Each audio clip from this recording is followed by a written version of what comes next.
Everyone remembers the moment they felt small, a room that went silent, a glance that stripped them of worth. Power is not a shout.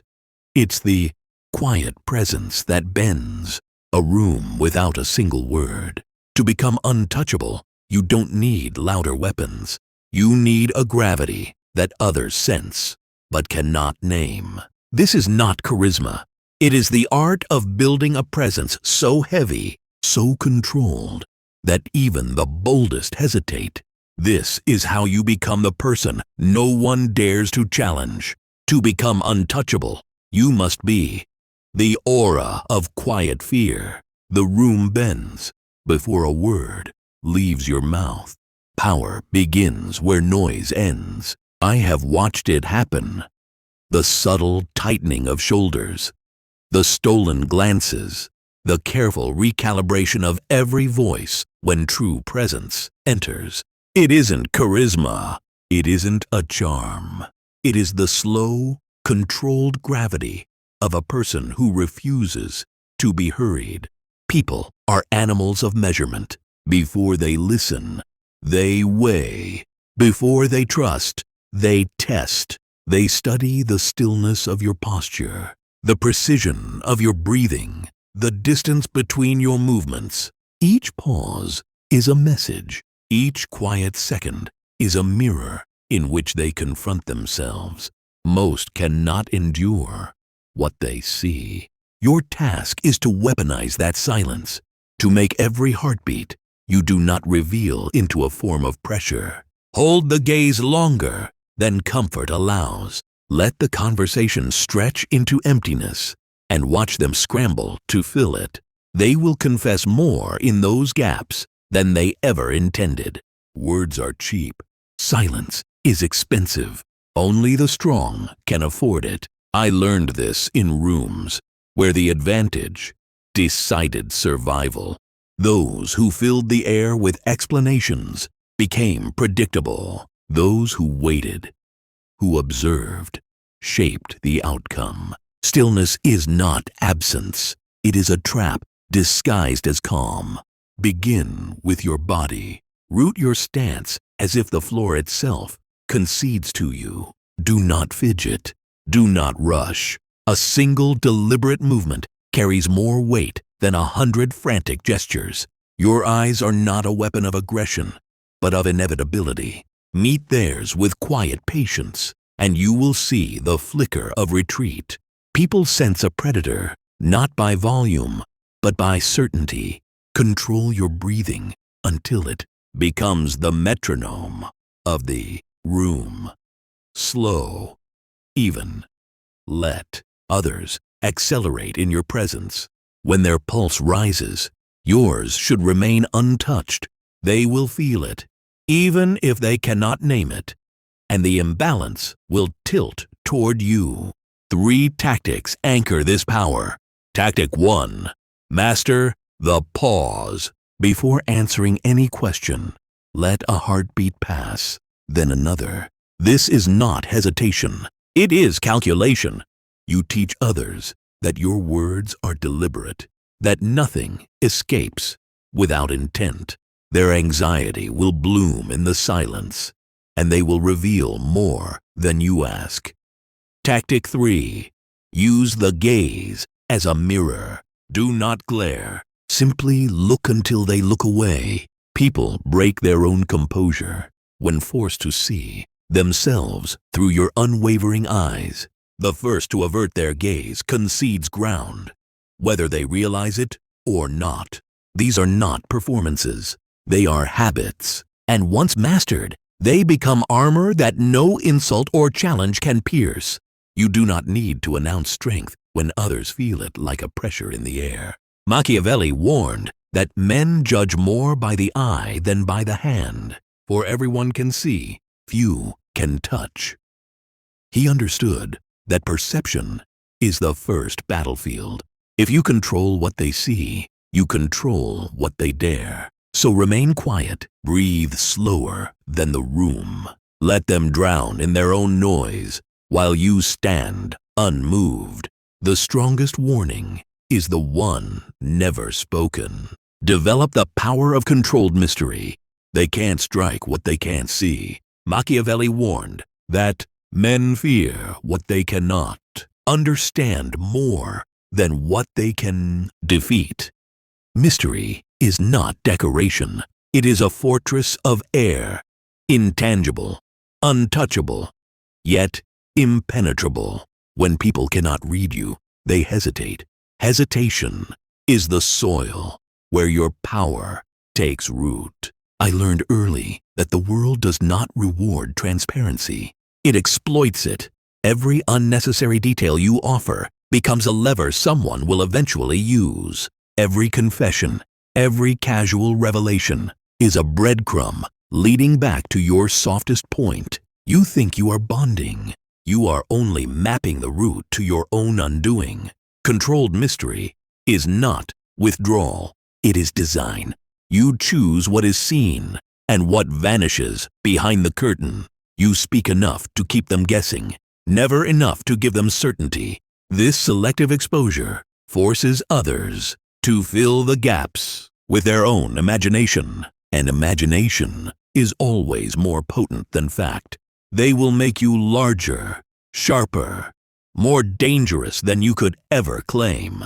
In practice, this means a life of deliberate omission. You reveal fragments, never the whole.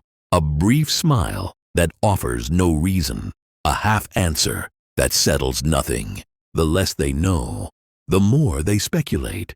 And speculation breeds caution. Gossip cannot survive when there is no flesh to feed on. Their curiosity dies in the vacuum you create. Control begins with silence, but it matures into unpredictability. You do not simply avoid disclosure. You disrupt patterns, refuse to be consistent in your appearances, your moods, your routines. Consistency is a blueprint. Mystery is a labyrinth. Let them search for doors that do not exist. I have watched rooms bend to this strategy. A question hangs in the air, unanswered, and suddenly the questioner doubts their right to ask. A plan is made around you, but your absence of clarity turns every alliance tentative. They prepare for every possibility because they cannot calculate your next move. Preparation drains energy. Doubt drains courage. 3 tactics sharpen this weapon. Tactic 1. Answer with fragments. Respond in pieces, not paragraphs. Offer facts without context. Context without conclusion. The listener will fill the silence with their own fears, and their fears will serve you better than any speech. Tactic 2. Guard the inner circle. Let no one believe they have the full map of your life.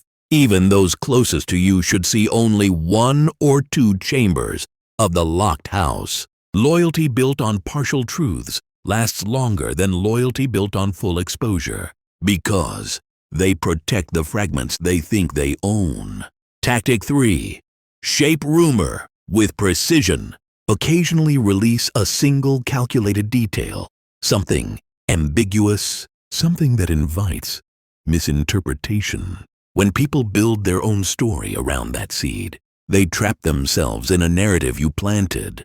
You guide belief by offering only enough light to deepen the shadows. Mystery is not a game. It is armor. It is the quiet declaration that no one has earned the right to define you. In a world addicted to disclosure, secrecy feels like violence, and in their unease, they hesitate. Remember Machiavelli's warning. People fear the undefined because they cannot prepare for it. Your silence becomes a blade. Your unpredictability, a wall of stone. Remain the locked room no one can enter, and the thought of challenging you will die before it forms. Calculated displays of strength. They must know the silence hides teeth. Machiavelli advised, it is not enough to appear strong. You must let them feel it when least expected. Mystery without proof is a rumor. Power without evidence is a ghost. To become untouchable, you must pair restraint with rare Deliberate demonstrations of force, acts so precise, they leave no doubt that your calm is not weakness, but a decision. I have seen how uncertainty alone keeps people wary, but never loyal. Curiosity fades. Fear endures only when it meets something tangible. You do not need constant aggression. You need a single, unforgettable strike that brands itself into memory. One decisive action outweighs 1,000 whispered warnings. This strength is not spectacle. It is discipline. It is the quiet readiness to act without tremor or delay when the moment demands. A sudden, unflinching decision in a crisis. A measured confrontation delivered without raised voice or wasted movement. A result achieved while others are still debating. These are the signals that separate the powerful from the merely mysterious. Human instinct reads strength in speed and precision. When you move with certainty, you bypass their defenses. They cannot argue with an outcome already executed. They may resent you. They will still submit. Action is a language older than fear. Scarcity is the edge of this weapon. Reveal power too often, and you dull its effect. Reveal it rarely, and each display becomes legend. Your silence then carries weight because they have witnessed what follows. When you choose to break it, the memory of that single surgical act lingers long after the event is over, shaping every future interaction. This strategy requires patience. You wait until the moment cannot be ignored. Critical decision no one else will claim. A threat no one else will confront. A vacuum of leadership everyone secretly fears. Then you move. Fast, final, without explanation. By the time they grasp what has happened, the matter is settled. I have used this in negotiations that seemed hopeless. Hours of quiet observation, letting others argue themselves into confusion. Then a single statement, a decisive choice, and the entire table falls silent. Not because I shouted, because I acted. In that instant, the hierarchy resets. No one remembers the noise that came before. They remember the cut of the blade. 3 tactics sharpen this principle. Tactic 1, reserve your strike.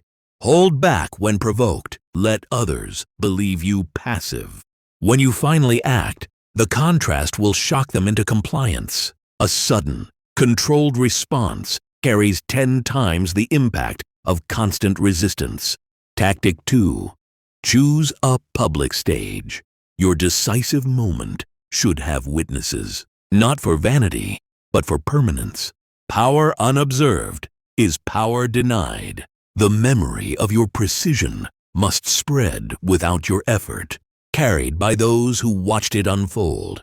Tactic 3, end without debate. When the action is complete, offer no justification. Explanations invite challenge. Closure is the true display of dominance. Let the outcome speak while you return to silence. They will argue among themselves, but the decision remains untouchable.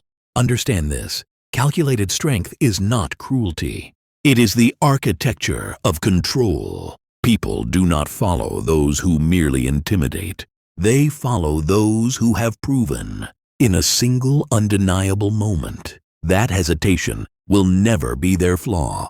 Machiavelli warned that fear must be maintained without hatred. The rare surgical display achieves exactly that. You do not humiliate, you do not rage, you demonstrate. And once the demonstration is burned into their memory, you retreat again into quiet. Behind the stillness, they sense the force that waits. They know the next move could come without warning. That knowledge is the true barrier. They will think twice before testing the silence, because they have already seen what it hides. The architecture of influence. power does not stand alone. It spreads. It binds. Machiavelli warned, fortresses fall, alliances endure. He understood that strength is not a solitary fortress, but a lattice of quiet dependence. To become the one no one dares to challenge, you must weave a structure that holds others even when they believe they are free. Influence is that invisible architecture. I do not chase loyalty, I design it. I grant favors with a steady hand, never reckless, never loud. Each favor is a silent hook. Each piece of knowledge I gather is a hidden thread. Over time, these threads tighten into a web they cannot see until it is already closing. The ambitious draw near first. They believe proximity to my calm is opportunity. They come hungry for advancement, for protection from storms they cannot weather alone. I give them what they crave. Information, introductions, a small door into a larger room. They think they are using me. They do not see the ledger I keep in the dark. The fearful follow for different reasons.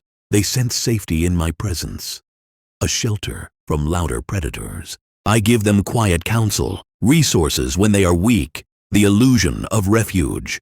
Each debt is voluntary.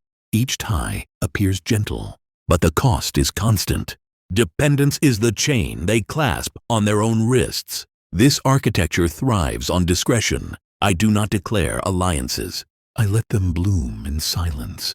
I do not demand gratitude. I allow it to fester into obligation.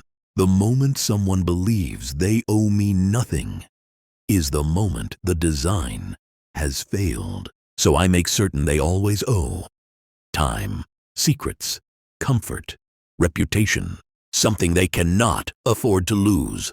Influence is most dangerous when it feels like friendship. People lower their guard when they think they chose the bond.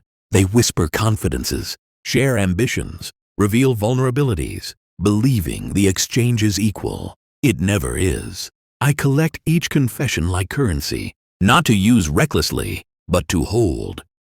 Quiet leverage that waits for the moment it matters. This is not cruelty. It is strategy. A single person can be challenged.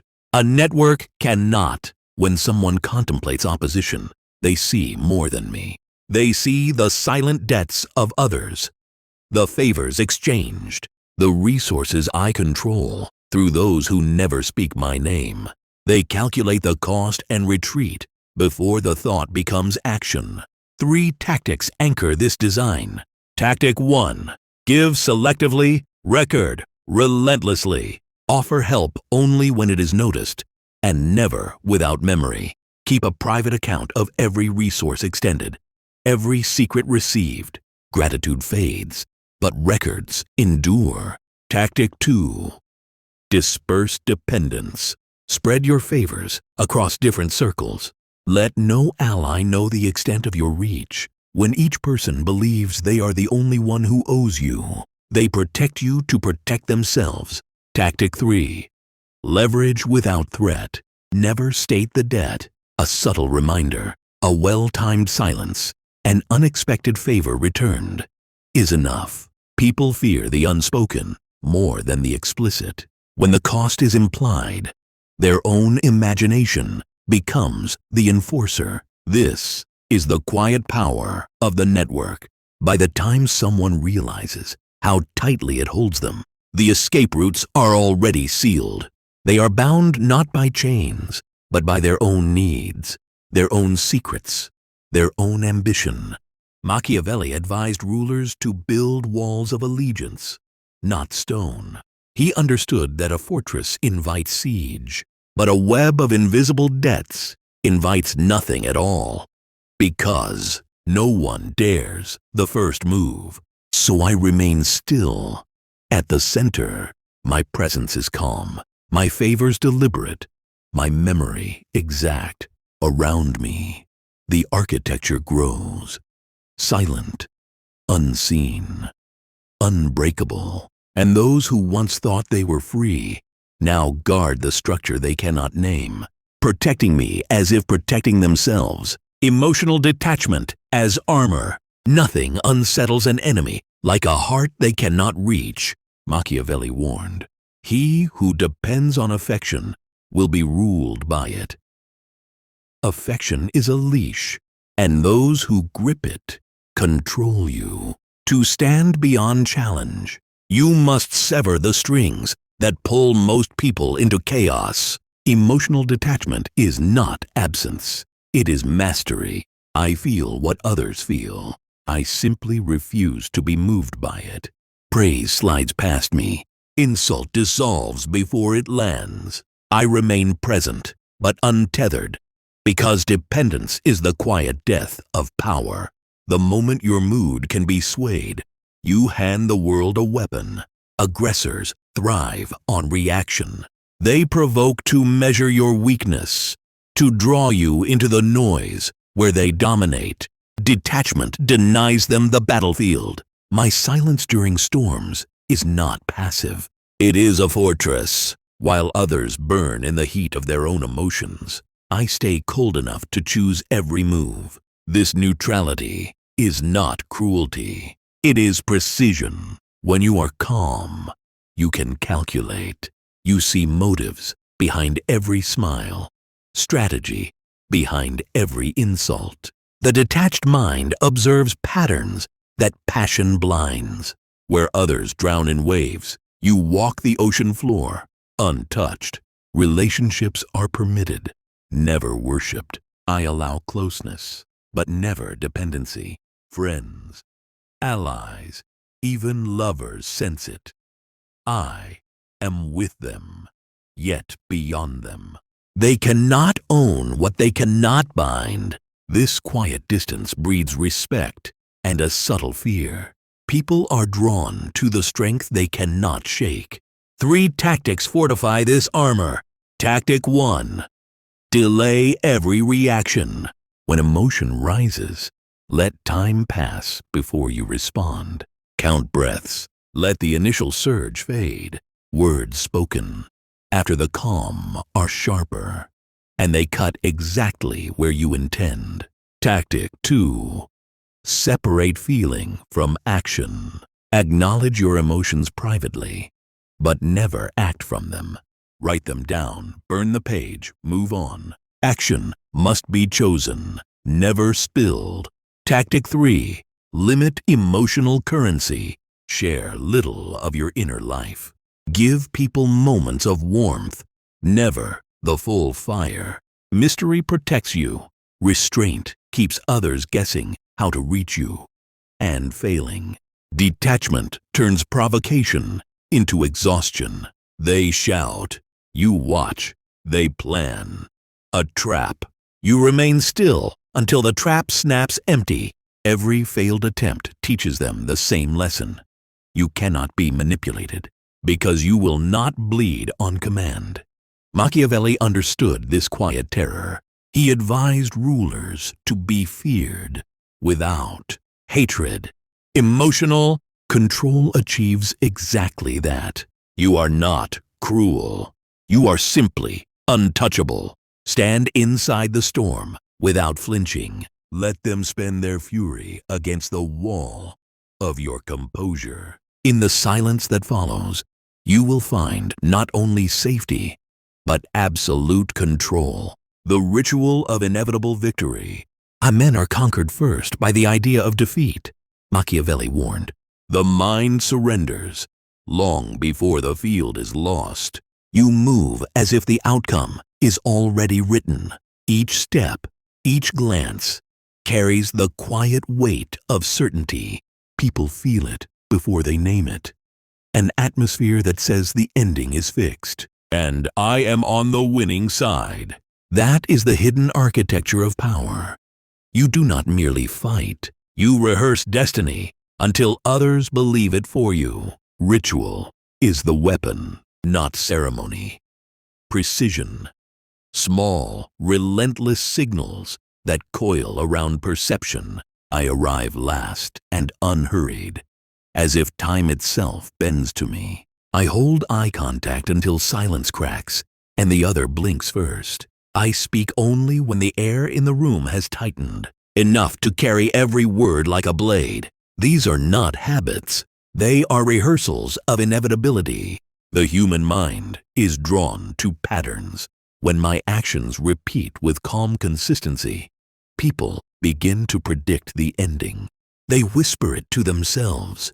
He will win. He always does. That expectation becomes a cage. Their own belief turns into submission. They walk into negotiations softened. They argue against me already tired. They do not see that they have become co-authors of my legend. Victory is never only about skill. It is about narrative gravity. When I make triumph look natural, opponents experience resistance as pointless. They mistake my confidence for fate, and fate is impossible to fight. Use this strategy with calculation. Design a signature entrance. Appear when attention is at its sharpest. Your unhurried presence signals control over pace and outcome. Master the pause. Let silence hang until others speak. To fill it, their need to break the stillness reveals their insecurity. While you remain untouchable, repeat a personal ritual before decisive moments. A measured breath, a deliberate gesture, repetition ingrained certainty in you and broadcasts inevitability to them. These acts seem minor, but they rewrite the battlefield before any move is made. People begin to fold under the weight of the myth you build. They confuse ritual with prophecy. According to Machiavelli, the wise prince makes victory appear, the natural order of things. That is the essence of this final layer. Do not merely prepare to win. Become the story that no one doubts, the ending no one dares to challenge. By the time conflict begins, the mind of your enemy has already chosen to lose. Power is not a performance, it's a presence. The person no one dares to challenge does not beg for respect. They create a silence that demands it. By mastering restraint, mystery, calculated strength, invisible influence, and emotional detachment, you stop playing the game and become the arena itself.